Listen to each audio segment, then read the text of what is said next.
Hello, everyone, and welcome back to another strange Saturday Super Show. This month we are talking about Sam Keith's The Maxx. Hey guys, Katie and Joseph cutting in here. This episode is one that does deal with some heavier themes. We've got sexual assault mentioned and kind of in passing, as well as themes of suicide just because of the content of the book. If that's not your jam, that's totally chill. We obviously have our episode from last Wednesday if you want to tune in there, as well as episodes coming up. Have a good one. Absolutely. Like you said, none of it goes too in-depth, nothing really overly detailed or graphic, but it is peppered throughout the conversation due to, again, the content of the book, so proceed with caution. One of these OG, I guess OG is the wrong word because it's not one of the first six, but fairly early on Image series, and it might be the wildest, the strangest Strange Saturday Super Show we've done yet, but just to give you a little blurb that will try to explain what this book is about. Book one of the Maxx collects the first 6 issues, introducing us to the surreal yet touching universe of the Maxx, a homeless superhero who lives in a cardboard box on the street, and his social worker slash soulmate, Julie, featuring a cameo appearance by Eric Larson's Savage Dragon. I'll drop a little bit more context here. The main villain of this arc, or I guess the first 3 issues, which is like actually an arc, and the next 3 are kind of just things that happen, is basically like serial rapist called Mr. Gone. Was I it believe Gone? it's Mr. Gone. Gone. Okay, yeah. I was like, it's not Gone. Yes. I wanted to say like Mr. Nobody for whatever reason, and I was like, I know that's wrong. It's just Mr. a Doom Patrol crossover. And basically, the Maxx is kind of pulled between 2 worlds, the real world and then the Outback, which is like his dream space, but it's kind of real because it affects things, where Julie is this, it's not tiger. What is the animal? Jaguar. Jaguar queen. I think. Leopard? Yeah, that's right. You're right. Jaguar. Yeah, no, you nailed it. And that's just a wild time. And yeah, the Maxx basically, it's a lot of personal like problems of homeless people and people with mental illness and that kind of stuff, with just this giant purple superhero shoved in there, which by the way is never explained. No. We're told he wears a mask. He has spikes on his hands. That's about the Maxx. And just to give you in this first yeah. 3, in this first arc, we have Mr. Gone, who has abducted Julie, knowing that she is connected to not only the Maxx, but that she is this jungle queen. Yeah. And he appears to be part of that jungle universe as well. I think that the description you've read really hit it spot on, where it's like supernatural and touching, like it's, or surreal and touching, like it is decidedly surreal in a way that absolutely is possibly too confusing, but certainly strange. But the creative let me hit the creative team if you want. Mm-hmm. Yeah. So story, writer, artist, penciler, inker is inker's incorrect. I don't know why that's listed here. Is Sam Keith. The writer, the dialogue writer essentially, and kind of a story supervisor, story helper, is William Mesner Lobes. The inker is Jim Sinclair. The letterer is Michael Hesler. The colorists are Ali Optics and Steve Olaf. Dave Feiss kind of illustrates a little cartoon in issue 5, which is wild. We'll get to it. Yeah, we'll get to it. And then the letterer is Kevin Cunningham. So, man, this is wild. To give ourselves a little bit of structure, let's focus on the first arc first. Let's focus on the first arc here. Yeah, which is somehow the least wild of what's going on. Yeah. So out the gate, we are given 0 context in this universe. We're told that he lives in a cardboard box. I'm sorry, you're right. We're given 0 context in the other universe. Yes.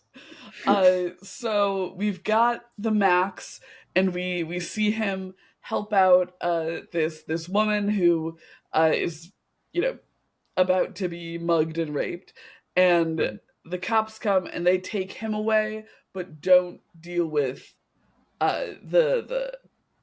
the men doing the crime or the woman because they've like magically forgotten that that was happening. Where it's Yeah. revealed that that is like the power of Dr. Gone, is that he's like a master of disguise. I think he killed the men, or the Maxx killed the men and then was taken. Again, it's The a little men, weird. the men kind of just vanish. I Mm. was. It's weird because I Because they felt vanish when they like, touch a coin, but then the yeah, coin because isn't relevant. yeah, it's real weird. Um, In yeah, any I case, the don't have Maxx anything is else to carted say. away by the cops, and we later learn that the woman was then murdered by Dr. Gone. Mhm. But the Maxx is taken into custody, which is when we then meet Julie, who is his social worker slash soulmate, but she's not an official social worker. She like uses She's her like a own money to self-employed, bail people yeah, out of jail, and by people I mean self-appointed. just the Maxx, as far as we see. I think, Yeah, but and or she talks to it that feels other implied. dude. Th- Yeah, yeah. Yeah, and then she's heavily involved with. Is it Sarah? The other, yeah, Sarah. Yes. She's So heavy involved with a Sarah as young well. woman But named that's the Sarah, next who arc. we'll jump to. So Yeah. yeah, I don't want to get there, but I'm Um, just providing context for like no, the good. yeah. Yeah, so she helps the Maxx out, and the Maxx is having these weird dreams of this other world. He calls them dreams, where he is like the king of the jungle, essentially. He's the and uh, The Outback. the outback, yeah. Which I believe they specifically say he thinks is Australia, but it isn't Australia. Yeah, Uh, it's the Outback. It's the Australian Outback, but it's not the Australian Outback. But he thinks it's the Australian Outback, so we go with that. Again, very odd. Um, so It we see is. kind of the tension between his fights with Dr. Gone there in the outback, and then his the way that translates to the real world, and Julie's fight with Dr. Gone in the real. I'm saying Dr. Gone. Was it Mr. Gone? Does I he have a think it was Mr. PhD? Maybe he has a PhD. I don't remember the I don't PhD know. to be Well, honest, I'll but just call him Gone because I do not uh, remember his level of I'm gonna look it education. up. Perfect. Because Yeah, it's Mr. Gone. It's Mr. Gone. he He does not have a PhD. he seems to have some sort of grudge against the Maxx, which is why he then abducts Julie. And I think it's because like the it was kind of established as a few things are strongly established, but it mhm, is implied slash kind of stated that this is not the first time the Max has been trying to protect yes, women that are about to be raped. Uh, Maybe we should have said a word. There's gonna be a lot of talk about rape and sexual assault in this episode, so yes, yeah, yeah, put that out there. content Um, warning. yeah. Probably should have done that earlier, but who cares? Um, so, um, the I've completely lost my. Oh, so yeah, so I think Yeah, the idea is like the Max has been inserting himself into his and the Maxx business is for the past. also for as long as he has existed in the outback, been charged with protecting the Jungle Queen, who Yeah, is Julie, but Julie doesn't know that, and it's important that Julie she's never also finds that only out. really sometimes Julie because her appearance changes multiple times Well, no, throughout the I book. she's always Julie, but she's just different ways that Julie sees herself, and she starts to change, not into not being Julie. It's Because less so wasn't she that at the she very is beginning Julie, and not it's that Julie, and then Julie is she her. because like the Max remarks at some point that she now looks like Julie in like the first issue. I think she's always supposed to be Julie because I think she's like the what I gathered was that all of the Outback stuff is there's at one point again very confusing because nothing is ever established, and the Max even says the villain is telling him this, so he doesn't know how much to trust. He seems to assert that the real world, so the world with cities and the such, is the dream of the Queen of the Jungle, and that the real world, for real in the universe, is the jungle, and the It, Maxx is in Julie's dream, not the other way around. Um, it's you said it's surrealist. Like that's the Yeah, I don't think exactly. anything is real or fake in this book. Like it's all kind of just there. I It's mean, fair. all it all has some level of validity, however you want to really view it. That's fair. But yes, I think that she is the Jungle Queen, but she does not know that she is the Jungle Queen. And then she finds out about it in the second arc, and then but it's then like repressed into the back of her Yeah. mind.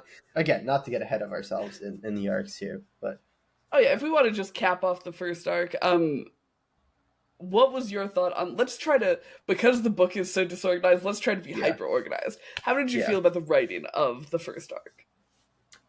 It's so hard to because so here's my let me break down I guess my feelings on the Maxx across these 6 issues in Mm-hmm. general, which is one, I think Sam Keith's an incredible artist. I really, really like a lot of what he's able to do with page layouts and stuff. It definitely gets confusing at points with the like surrealist aspects and stuff. But like purely from an artistic standpoint and like the actual way that he illustrates, I like a lot of it. I like the way he draws characters in silhouette and a lot of the scratchy artwork he has. Big fan of that. I also for a decent amount of this, enjoy the captioning done by Mesner Mm-hmm. Lobes. I think he does a good job of trying to bring sense to a lot of what's going on. The weak link between these three, and some of it is like I don't want to like it's because it is this surrealist crazy story. Is like the actual kind of story writing and the flow of like the I guess the writing portion of the illustrating, if that makes Mm-hmm. sense. So that's my feeling, I guess. I think that I also think it's just a phenomenal concept. Uh, or Yeah. it maybe the outback bit's a little bit weird, but like the concept of like this homeless superhero who's dealing with social workers and like people of lower class and in the street and dealing with these very real problems. I think is very ripe for storytelling potential. Mm-hmm. And with that, I also think that I think it's at this point kind of a classic story of like the, normally I think it's sort of like a reincarnated situation where like we're reincarnated, we'll always find each other, but then there's of course also the villain who's reincarnated and will always find them. Yeah. That's kind of a classic thing. That's also great for storytelling. Bringing them together perhaps was odd, but not in a bad way. I think that the weak point of this book is the actual like communication of the story to the reader. Like you Yes. said, a lot of the like pages are great. Where it's like, yes, this is impressive. This is unique. It's super stylized in a way that really makes it feel like, yeah, this is its own identity. But then I think because it's so unique and so you know, weird, it does need that extra level of hand holding that I agree that the captions helped out with a bit, but I think in general our plot was still a little murky. Oh yeah, absolutely. It's what I said. I think kind of Mesner Loebs was doing the best he could with Yes. the pages he was given and the story that he was given. And none of that's to throw shade at Sam Keith because I think he's such a phenomenal illustrator. Yeah. Both in we, it wasn't for the podcast actually. I don't No, right? Did we that do this Sam was, on the podcast? we I did can't. not. No. That Okay. was that was When we months read, yeah, before. when we read Salmon, like Sam Keith's artwork there is some of Hmm. my favorite artwork just in all of comics. I think it's so Yeah. ridiculously good. But yeah, but I feel like I had at almost at least one page in every single issue. I went, I have no clue what's going on this page, but it does look really fucking cool. Right? So it's such a weird book, Because but at the same it's time, I don't think I completely was ever. baffling. Yeah, I don't think I was ever having a bad time reading it No. though. It's just like sometimes I was sitting there. I'm like, can you tell me what the hell's going? Here's the. Let me see if you'll agree with me on this. Mhm. Um, I love agreeing. issue 5 being removed because it's a cartoon sequence. You know, That will.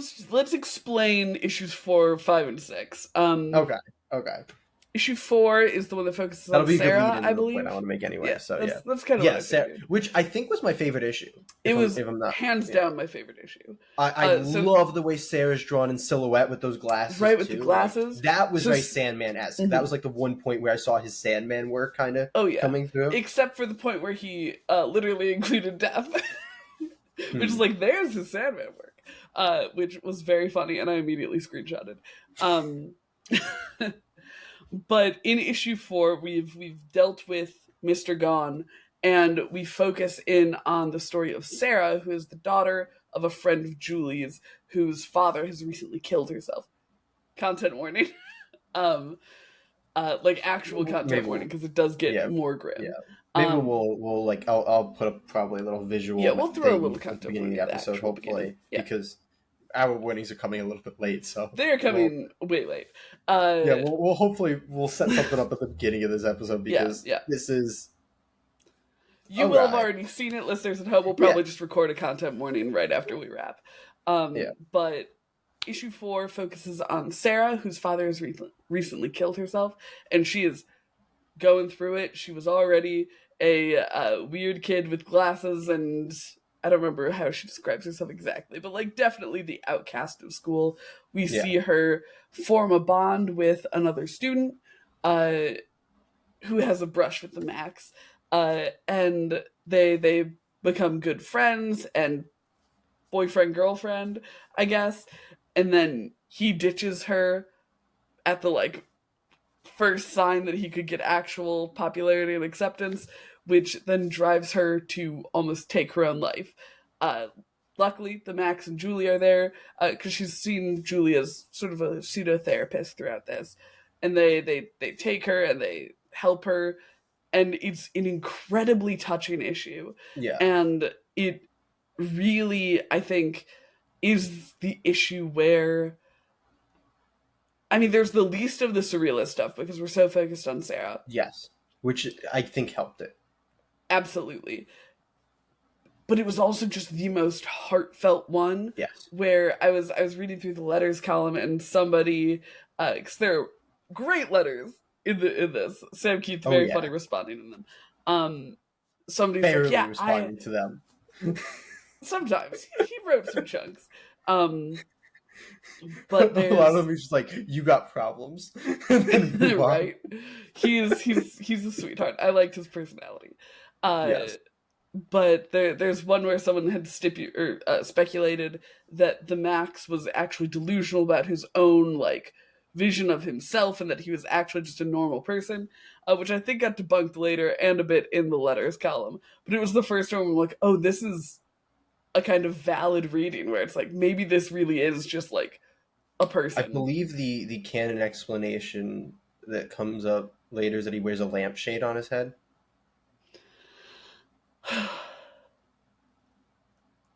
I love this book. It's so weird, and it's so willing to be stupid and weird. I gotta send you we haven't talked about this on the, but I gotta send you the docu series on Sam Keith and the Maxx, because it is one of the best, if not the best produced like comic book video series on YouTube. Like, it is so ridiculous. And I'm sure we will link it as well.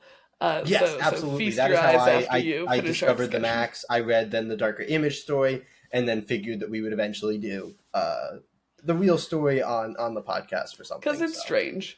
And today is Saturday. Wait, no, today isn't Saturday. When you're listening, today is Saturday. But so that's issue 4, incredibly touching, fantastic issue. Issue 5 is a cartoon. It's just a cartoon. Like, it's done in rhyme. It's like a very Seuss-esque rhyme scheme that they have going on as we deal with like what's beneath the Maxx's mask, and it's super weird, super trippy. I'm sure we'll talk about it in more detail in a second. But then issue 6 is the crossover with Savage Dragon. It's basically just a big action issue, but also a tongue-in-cheek critique of people critiquing big action issues, which I thought was very fun. I thought it was too. If I want to lead into the point that I was making, that I think that's what I was going to say. Now that we have hit those bullet points, which is you were going to talk about it. 5 being a little bit withstanding, I think 4 and 6 are where this book shines, and you start to kind of see like, Agreed. this is the vision. And a lot of this kind of comes into like what I think kind of became the reason that the Maxx fell apart. And again, great docuseries link, he will say it in much better and more accurate words than I will, is that Sam Keith never really wanted to tell stories about the Maxx. Like, Mm-hmm. it was just superhero books sold, and superhero books were what you made. And so the Maxx is here, but he really wants to tell stories about Sarah, about Julie, about these homeless and, down on their dumps characters. And I think there's a reason why that's where the book shines compared to when he's Mm-hmm. kind of forcing himself to do like an overarching supervillain like, across 3 issues. Um, so I think that makes a lot of sense on why these are the issues that succeed. And like you said, issue 6 is that, but it's also clearly a satire of that. Yeah, yeah. Um, Throughout issue 6, Julie is talking to Sarah's mom, and Sarah's mom is basically like, the afraid of violent video games person. yeah, And uh as she's like, yeah, it's horrible, like violence breaks our children's brains and stuff, we have like the gratuitous violence of the Maxx fighting a shark. Uh a and C-list it's Savage Dragon villain yes. is And what it's we are super told fun in and the book. wonderful, which is of course used to juxtapose that no, this is not making people violent. This is just fun. Yeah, but there's also the level there of like the he's also kind of calling himself out for putting forward something that is just over the top violence for no good story reason, Mm-hmm. which I think is him critiquing a little bit more like the industry and what the industry is like expecting from comics at this point. That is fair. Um, Yeah. so yeah, there's a lot of really cool stuff. To jump back to issue 4, it is just so well paced and well built to kind of its conclusion. There's you mentioned Julie kind of being a pseudo therapist for Sarah. I think the interesting thing about the issue is that I think Julie's trying to be a pseudo therapist Yeah. for Sarah and failing, but the interesting angles that the Maxx ends up actually kind of being the pseudo Yes. Yeah. therapist for Sarah, which is a super fun interaction. This is also an issue I think it's for there's kind of two things I want to hit on here. One, it's an issue that seems to take great care to show the Maxx as little as possible. Like Mm-hmm. he's very often cloaked in silhouette or covered in these clothing and stuff. And two, I think it's the first time that the Maxx's design starts to become less standardized. And then if you notice, like kind of his colors and his size and stuff really start changing over the next 3 issues compared to it felt fairly standard across the first 3 issues, Mm-hmm. which just lends more and more into like Sam Keith kind of just going with whatever feels right instead of trying to Yeah. like do a traditional book.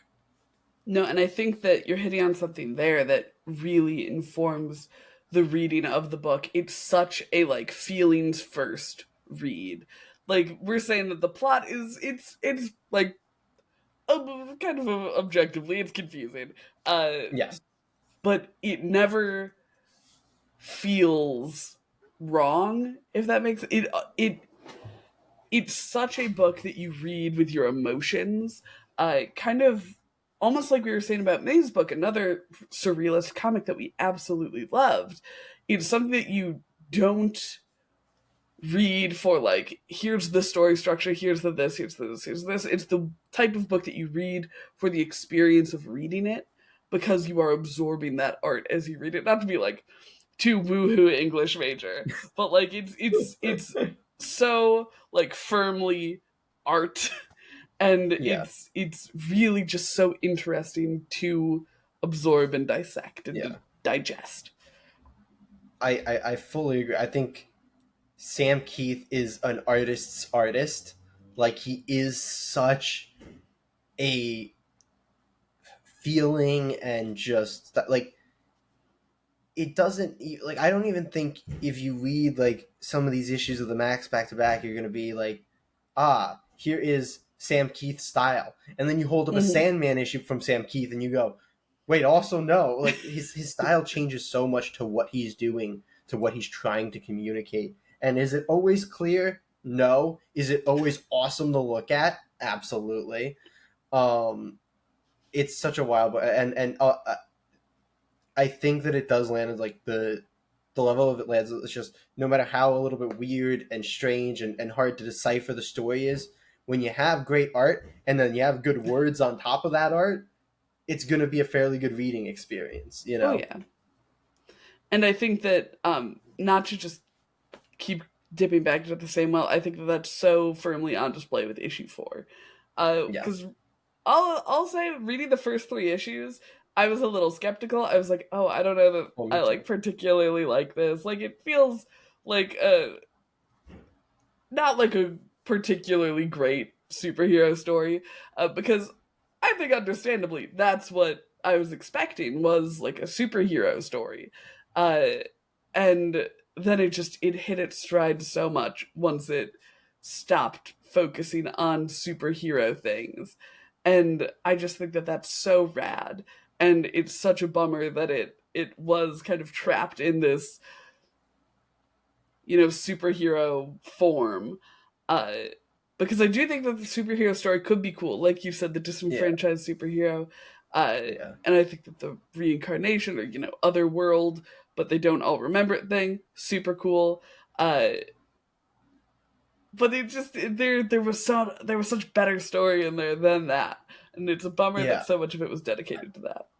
I'm gonna say something that might be a little weird, but I've Today, kind of on landed this on this strange thought, and Saturday, I'm interested to hear how you feel about this, and if you want to tell me like, no, Joseph, that's stupid, you can say I'm that, ready. but I think there's something really intriguing and kind of endearing about reading this book and seeing like Sam Keith and to a lesser extent Mesner Lobes, because I think Mesner Lobes was a little bit more willing to do superhero stuff, Mm. but seeing like Sam Keith forced to like tell his story around and through this superhero like there's this cool little like wrapping of him being like trying to put in the things that he wants but also having the balance of the things he thinks people want, and it starts to hit there in those first 3 issues. Like I'd like to reread the first 3 issues and kind of really look at like Hmm. how is he trying to get to where we get in issue 4 before there, because issue 4 is just I him really telling the want to story read he it wants to tell. physically is my big thing. Like, I'm going to be searching out a hard, like, I read it digitally. I read the Darker Image story physically, but Hmm. I got that issue, which was nice. But I definitely want to hunt down the issues of this. I think I own issue 1 too, actually, because my uncle gave me like a collection of '90s books. So I got like a Savage Dragon one, a Spawn one. It was a speculator from the '90s. I should point out. So it's all like issue 1's Death of Superman issues, Batman's like Right. not, so it wouldn't have all of runs unfortunately, but I do think I have a Maxx issue 1 from that collection as well. But yeah, I would love to get a lot of these in single issue form. Hmm.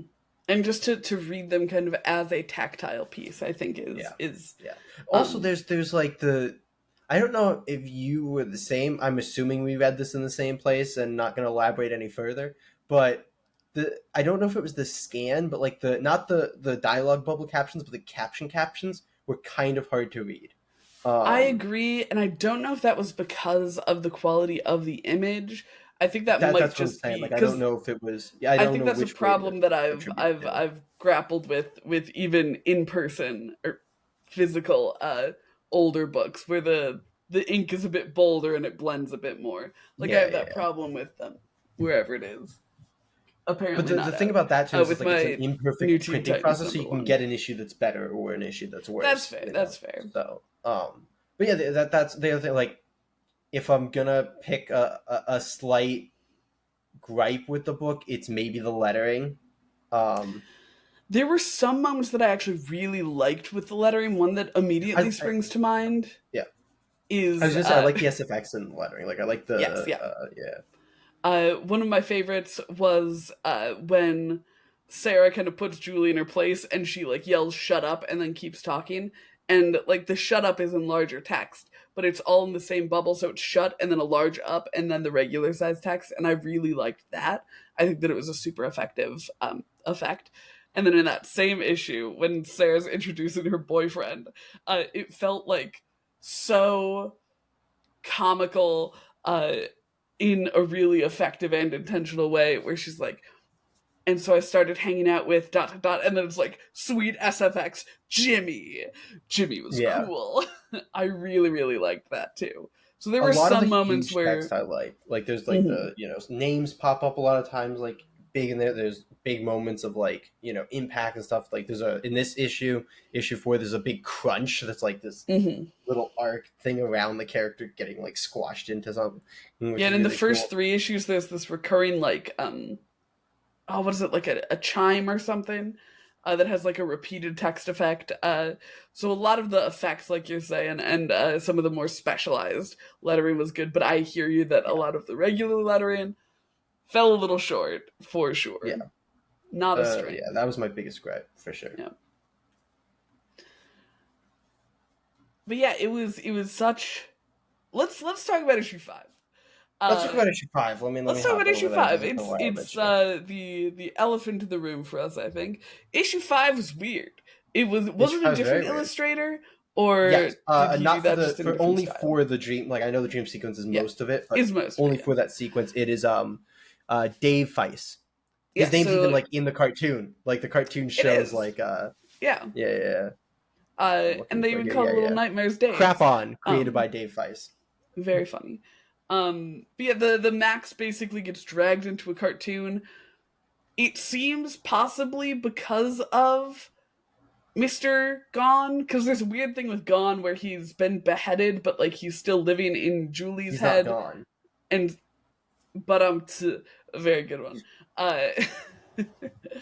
Uh, but he's still affecting things. He's still trying to fuck with the Max, um, and so the Max gets dragged into this cartoon because he's fallen asleep on the couch watching Saturday morning cartoons, and it has nothing to do with kind of the overarching plot of the book. It has nothing to do with the real world or really the surreal world. We get to the surreal world through it Yeah, eventually, but a good like, what is it, like 5 to 7 pages of the book are just the Max running from these weird little cartoon villains who are trying to steal his mask. It's in this weird verse that I was immediately like, I know that we had joked for a while that every book that we chose, I think this was before the pod as well. We're just in a flashback mode, I guess, where every book we chose to read together had Etrigan in it, and I'm like, this isn't yeah. technically Etrigan, but I feel like it's the spirit of him. Um, and it was very, very strange and kind of delightful, but also incredibly weird and a bit off-putting. And can we land on like the kind of reveal of the end of this cartoon is that his face is beans? Like that's where we got to with the whole mask thing of like what's it hide? Like we got beans. The He answer was takes his beans. mask off and beans fall out. And all I can say is I fucking love this book. Like it's so weird. It's so weird, and it's weird in a way that doesn't feel like it's like, it doesn't feel like XD random Tumblr core, you know? It doesn't Yeah, feel like it's that. I yeah. also don't think the beans are like a particular metaphor or anything. Like they say something about No, like the no. the start of life, but My that's my clearly my not. reading of it was I assumed because so much of this book does seem to be Sam Keith like kind of taking out his frustrations with expectations of comic books. Like I have a Mhm. feeling that it was people being like, "What's behind the mask? Like, what does he really look like? Can you tell us what he really looks like?" And Sam Keith's like, "If I have to, fine. It's beans. It's beans, Like, and can I we move love on? it. Can I tell my It's story?" God. I think you hit the nail on the head there with the like. It's such a bold defiance of expectation, and I feel like Oh so yeah, much of this this is book does that '90s. type of This is thing. '90s image. Like this is a book that is held up next, and like I mean, it debuted in Darker Image like with Shadowhawk, like with like that is this book. This is a book that's coming out with Spawn. This is a book that's coming out with Savage Dragon. That it has a crossover with Savage Dragon. This is a book that's coming out with Youngblood. This is a book that's coming out with all of these with Wildcats. This is a book by He a was put up man next to them. who was, his big thing before this was Sandman. Yeah, and doing a couple like Marvel Wolverine covers. Like that. That is his. That is what this guy was doing. And then he came in, and I'll drop more backstory from he Marvel would not let him do interiors after he did like one interior book, and he wanted to do interiors, but he also is an artist who isn't particularly well suited for interiors because he does extremely detailed artwork. So Which is not he was fast to put out. so Jim Lee offered him Darker Image, which was going to be an anthology series that was monthly. He's like, so you only have to do 8 pages a month. So the first Maxx story is in Darker Image, and it's an 8-page story. And then Darker Image #1 got canceled before it came out. Darker Image #1 came out, but the series got canceled before issue 1 came out. It got delayed so much that I think Darker Image 1 came out after the Maxx one. And that story isn't even connected to the main Maxx book because Sam Keith realized it was going to come out after the Maxx book had already come out. And so he was basically forced into, they were like, so this anthology book isn't happening anymore. We still want you on board, but then you have to do a full book every single month. And he just did it. And he managed to be one of, I think, the longer running and most successful books at Image at the time, which is a wild thing to do with a book like this. Right? And I think part of that is because so much of Image, so many of their problems came from not meeting deadlines because so many of them fell behind on their deadlines. And reading through, again, the letters column, apparently his issues were mostly on time. Like, he was late with issue 4, I think, and then was back on track with the others. And it just goes to show that this is completely unrelated from the Maxx. But Jay and I have talked about this before, where it's like, if you're making your comic books, put them out on time, please. It really makes such a difference.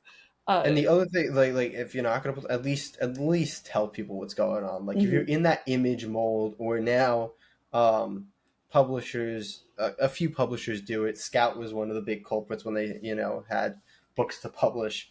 Like, tell people what's going on. Don't just let the books show up like 2 months late or 3 months late, like, and not update, or just not show up and not tell people what's going on. Like, at least update people. But yeah, I think so much of it stems from, again, like, pulling from this docuseries that is such a good insight into Sam Keith as a guy. Like, he seems like such a perfectionist and, like, your own harshest critic type of artist, that I don't think he had the ego that a lot of these Image creators had, where it was like, I'll get it out, it'll be great. Or that I think Sam Keith thought his own artwork was bad anyway, so he's like, I might as well get it out on time, because if I'm giving them bad artwork, late. By the way, Sam Keith is not a bad artist. I think the man's this is he's a fantastic documented artist. Sam Keith's opinion about his own art. Yeah. So I think it's not hard to jump that this man was like, I can't give them bad artwork late. Who wants bad artwork late? No, it's what I will say about his art is that it's I think when we had our Savage Dragon episode, I talked about this. I might have also done it with our Battle Pope bonus episode. 90s art in general, not my vibe. So the Maxx himself, not my vibe. And a lot of the designs for Mr. Gone, not super my vibe. He's got like weird proportions and stuff, but it's like cool and stylized, and I fuck with that. Despite it not being my favorite art style or my preferred art style, it's still so energized and so like passion fueled and so emotional. Like you were saying, the way that his the way that he is portrayed on the page, he's got that like massive 90s physique. He's like not even standing up straight most of the time, which just makes him look even more like just a sphere of muscle. They said he's like 1.5 feet tall, which is not accurately illustrated. But no, I think that was talking about one of the little guys. Oh, was it? Okay, I think I could be wrong. But his size does change dramatically from page to page. But proportionally, he is the like colossal 90s boy. And so many of the shots we see of him are him like kind of curled up on the ground or like curled up in vulnerable positions. And it's like, that is like such a potent image to like take this physique that's supposed to be hitting these like superhero poses and to just constantly make him look so vulnerable and so powerless. It's so good. I fully agree. Like, it is such a cool way to do it. It's a cool way to like play with the expectation of a character that looks like that. I also want to just say, like, kind of random, but Sam Keith draws a freaking awesome Savage Dragon. Like, He I don't know if that's does, right? like just crazy. I saw that and I was like, God damn, that's a good Savage Dragon. Though he does commit my personal criminal offense, which is with the Maxx at one point. You know what? While we're on the topic of 90s boys, his costume, his design is so weird. They kept bringing up the mask, and I'm like, I can't figure out what this is. Like, I think that he's the lampshade, weird looking, and I think it's on purpose. He has he's like bright purple. He has claws, but they like can be covered by his hands in some way. It's not, yeah. When he closes his hand, it's not there anymore. But like when his hands are open, they're there. It's all very weird and strange.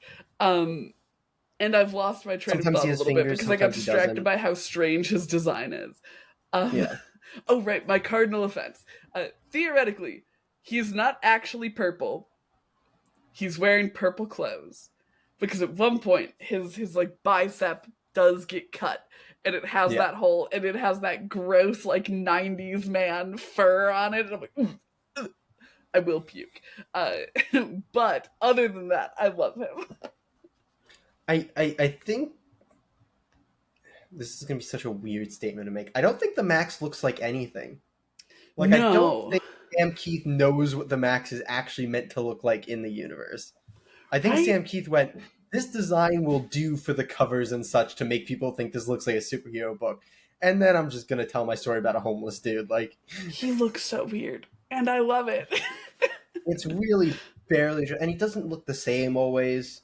You know, it's different. It's changed. Like, he's always the same color scheme, but that's about. And he's got, and even then, like, maybe changes it sometimes when like he's wearing stuff over it or whatever. And he's got the like consistent element of whatever the mask is, because it's got like a kind of big frill or a mustache or teeth or something. It's teeth. I think they made a point that he was like, what? I think it was Mr. Gon who made a point that he was grinning or whatever constantly. Fair enough. It's weird, and I love it. It is. But yeah, I if you're ready to wind down a bit, sometimes like the yellow sometimes becomes hair. I think the yellow is when he's in the jungle. Yeah, it becomes hair, right? And when he's in the outback, which is interesting. It's super interesting. Weird thing. It's a weird thing, and I'm so weirdly here for it. Like, reading the first 3 issues, I was like, I don't know how I feel about this. I don't know how I feel about this whole thing. But having finished the 6 issues... Yeah, so purple lampshade is what he wears. That is his mask. That is the canon. I was like, I think that's beautiful. The case. I want to Google it. But yeah, but it by the end of it, I was like, am I a Maxx stan? Like, is this like biting satire that I absolutely adore now? It's certainly satire. This is why you gotta watch this docu-series. I am very excited to watch the docu-series. And like from just reading Sandman and the 6 issues of Sandman that he does, 5 issues of Sandman that he does, something like that. I think it's not the complete first volume. Yeah. So, you know, however, like, Sam Keith was already an artist who I considered like one of my just from the Sandman, where I was like, this is one of my favorite artists. And then you read the Maxx and you're like, yeah, no, he's just that good. And like Anson covers, like his Wolverine so emotional, is ridiculously cool. If you've ever seen like one of his Wolverine covers and stuff, draws an amazing Wolverine, and his ability to kind of warp his style, because there's bits of similarity here and there, especially in the way he uses silhouettes and stuff. But like the Maxx doesn't look like Sandman, like really at all. And then if you jump to like his Marvel work on covers, that doesn't look like either of the 2 other things. So he has a versatility that I don't think was super on display in the 90s from a lot of people. And this is from somebody who likes 90s artwork for the most part. But I don't think it was very versatile. And I think Sam Keith is very versatile. So, yeah, That's where I'm ending that point. But I enjoyed this overall. The first 3 issues are strange. The whole book's strange, but I was gonna say the entire thing is strange. the first 3 issues were certainly confusingly weaker. strange. Like, Yes, I don't think it quite comes across yet what's meant to be on. Like, you're like, okay, this is just a superhero book that doesn't quite know how to be a superhero book, and then you hit issue 4, you're like, oh, this is a book that really doesn't want to be a superhero book. Exactly, yeah. And I mean, I don't think that it wasn't laying seeds for what's to come. Oh, like, we obviously have so much to explore in the Outback and stuff.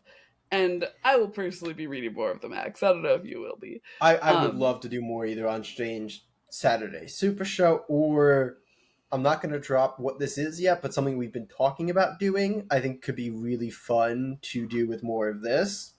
I hear that. I'm going to pretend like I definitely know what you're talking about, because I think your idea this week. Oh, yeah, I know what you're talking about. Okay. You actually don't. I'm so confused. But anyway. Excuse you, I've had most of one off. I can't be expected I'll tell you as soon straight. as we're done with this episode. I am shocked that you don't know the only idea that you came up with this week. Oh, are you thinking about the idea that you messaged me? The idea that we actually talked about yesterday. Anyway, gotcha. This is unnecessary. Yeah. Do you have any closing thoughts on the Maxx? It has an animated show that I kind of want to watch now. That is my. I want us to watch that together, because I don't know if I'll survive it alone. I want to have a watch party for this. I don't know if we can get people, but I think that would be so much fun. I bet we can. Anybody who wants to join a watch party, let us know. And we'll lead into it with the one still available episode of the Battle Pope animated show. Oh, God. Oh my gosh. All right. Well, that sounds like a plan to me. I liked the Maxx. I didn't expect to, and I didn't like it in the way that I thought that I was going to dislike it. It was so confusing the entire time. Frankly, read it. Absolutely. Find out. To plug things, because we plug things. Yes. We had an episode come out on Wednesday. As per usual, we're going to have another episode coming out this coming Wednesday, as per usual, but a little bit weird.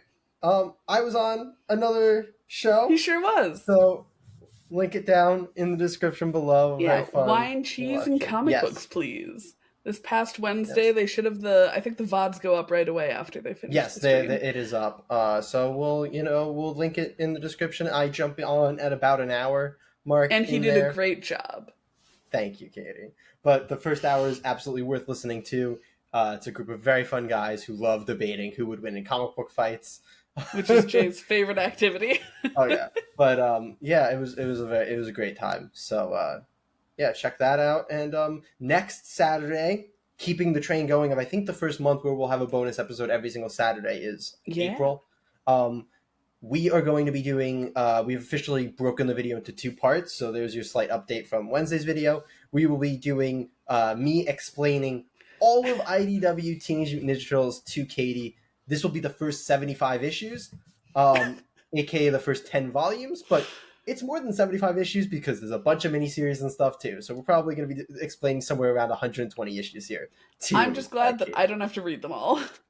I do, but neither do you, listeners at home. You can just listen to our bonus episode next Saturday. If you need to get caught up before Jason Aaron's new run begins on TMNT, before issue 150, whatever, if you want to get caught up nice and quickly, these videos will be absolute newbie friendly. Katie has very little Turtles, knowledge or whatever, so whatever I'm explaining. If you listened to our episode like 2 weeks ago or whatever, you have the extent of my Turtles knowledge. Yes. And it'll be Katie asking a bunch of questions, me explaining things as much as possible. I will have all my collected editions sitting on the table next to me so I can flip to things if I need specific details or whatever. So I'm very excited for this, and you should be too. But as always, we hope to see you next week, Comic Geeks.